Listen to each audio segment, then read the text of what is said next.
First off, I'd like to say it's a sad day and a great day today.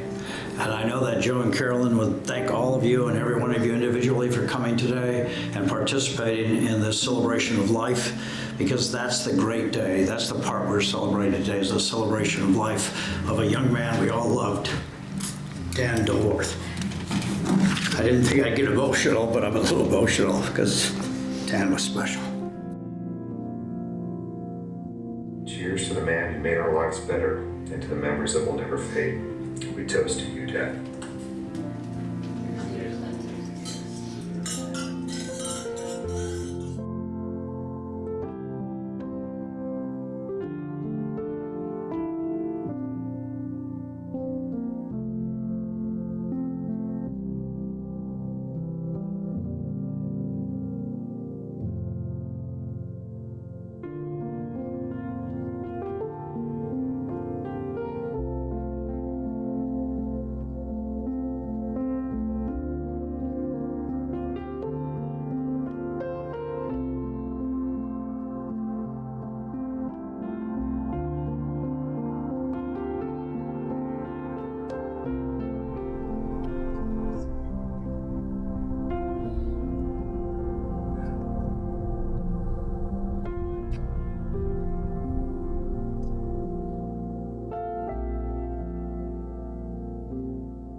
Dan was very special, you know.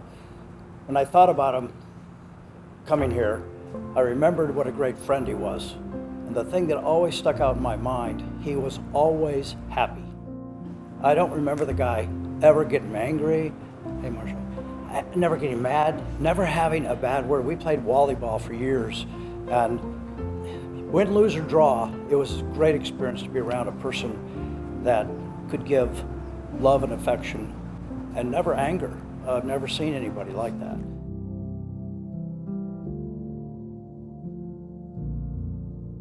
Dan and I go way back with an awful lot of good friends from the racquetball days, and he brought up a very good point. I was the competitive one. He was my doubles partner forever in racquetball, and I remember losing my temper many times. And Dan, looking back, you're right, exactly right. He was always this even keel. It's a good way to remember the fact that he always had a smile on his face, and everybody was his friend, on and off the court.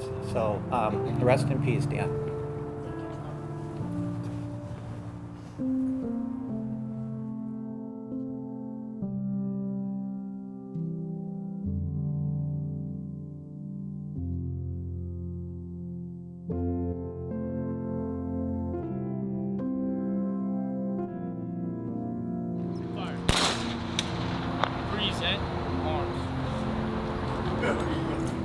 When the emotions are flying and the ball's going around the court 120 miles an hour, I never saw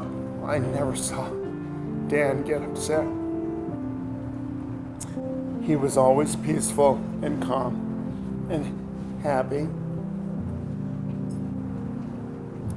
And he was always part of a team in life. And I thank him for that.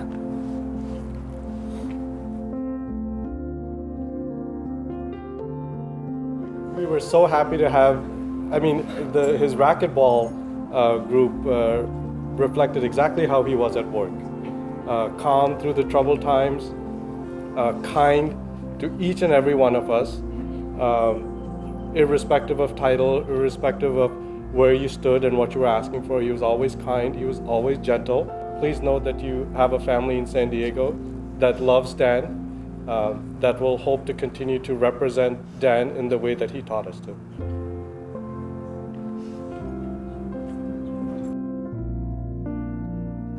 You know what always impressed me is he was just so straightforward, honest, perseverance, just, on projects where, in engineering, requirements always change. Dan wouldn't get phased, just, okay, we'll have to try something else. And he was just very easy to work with, such a good person, good heart, just a great guy.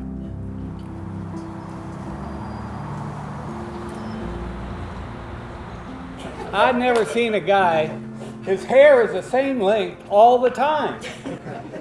Doug, what was his nickname? PhD. PhD. Perfect hair Dan.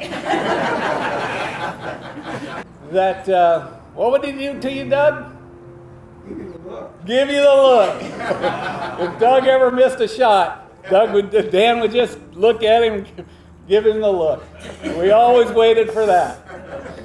So that's about all I can say. Vaya con Dios. And Dan was my first mechanical engineer that I met. And first engineer, I need to communicate in English. So he taught a lot of things to me, and now I'm working very well with other junior mechanical engineer. I only knew him with a glass of wine in his hand. Because during COVID, Caroline and Dan, they were the main instigators of the houses down the street on either side, 2 or 3, and across the road. Every evening, we would gather at sunset and have a drink and a conversation. We're so blessed, all of us, to have known Dan in so many different ways, whether it's the racquetball or work or his friends.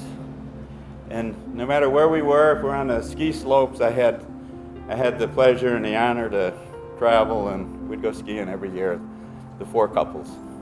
Dan was talented, he was special, he was a friend that we're all so thankful for, that he was in our lives. Dan, thank you. We love you. We miss you.